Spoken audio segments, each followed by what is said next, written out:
মা এখনো অঙ্ক বোঝে না। একটা রুটি চাইলে দুইটা নিয়ে আসে। কোথাও যাওয়ার সময় 20 টাকা চাইলে 50 টাকা পকেটে ঢুকিয়ে দেয়। মা ইংরেজিও বোঝে না। আই হেটু বললে উল্টো না বুঝে ছেলেকে ভালোবেসে বুকে টেনে নেয়। মা মিথ্যেবাদী। না খেয়ে বলে খেয়েছি। পেটে খিদে থাকা সত্ত্বেও নিজে না খেয়ে প্রিয় খাবারটা ছেলের জন্য যত্ন করে তুলে রাখে। মা বোকা। সারা জীবন কলুর বলদের মতো রান্নাঘর আর আমাদের ভালো মন্দের পিছনে কাটিয়ে দেন। মা চোর। বন্ধুদের সাথে পিকনিকে যাবা বললে রাতেই বাবার পকেট থেকে টাকা চুরি করে আমাকে দিয়ে দেয়। মা নির্লজ্জ। মাকে কতবার বলি আমার জিনিসে যেন হাত না দেয়, তবুও মা নির্লজ্জের মতো আমার এলোমেলো পড়ে থাকা জিনিসগুলো নিজের হাতে গুছিয়ে রাখে। মা বেহায়া। আমি কথা না বললে জোর করে এসে বেহায়ার মতো গায়ে পড়ে কথা বলে। রাতে ঘুমের ঘরে আমাকে দরজা দিয়ে উকি মেরে দেখে যায়। মায়ের কোনো কমন সেন্স নেই। আমার প্লেটে খাবার কম দেখলে কেমন জানি করে।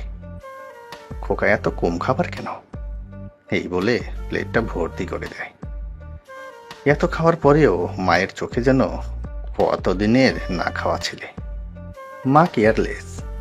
নিজের কোমরের ব্যথা, পিঠের ব্যথায় ধুকে ধুকে মারা গেলেও কখনো নিজের ঔষধের কথা বলে না। অথচ আমাদের একটা কাশিতে তার দিনটা যেন উলট পালট হয়ে যায়। ডাক্তার, হাকিম, বৈদ্য সব এক করে বসে। মা আনস্মার্ট। সঞ্জীবের মায়ের মতো করে মা দামি শাড়ি করতে পারে না। ভ্যানিটি ব্যাগ ঝুলিয়ে স্মার্টফোন হাতে নিয়ে ঘুরতেও যায় না। সারাদিন খালি রান্নাঘর আর আমাদের ভালো মন্দের চিন্তায় পুরনোই হয়ে জীবনটা কাটিয়ে দেয়। মা স্বার্থপর। নিজের সন্তান ও স্বামীর জন্য মা দুনিয়ার সব কিছু ত্যাগ করতে পারে।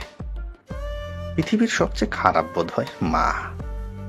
তাই বুঝি আমরা সন্তানরা তাদেরকে এত কষ্ট দেয়, তবুও তাদের পরিবর্তন হয় না। প্রতিদিন এসব আচরণগুলো বারবার তারা করে। একটু বড় হয়ে গেলেই আমরা তাদেরকে বৃদ্ধাশ্রমে বা জীবন থেকে দূরে রাখি। তবুও তারা বোকার মতো উপরওয়ালার কাছে আমাদের মঙ্গলের জন্য প্রার্থনা করে। সারাটা জীবন আমাদের খালি ভালোবাসা দিয়েই যায়। বিনিময়ে দিনে একবার হলেও সন্তানের মুখে আদর করে মা ডাকটা শুনতে চান। তারা কত নির্বোধ, তাই না?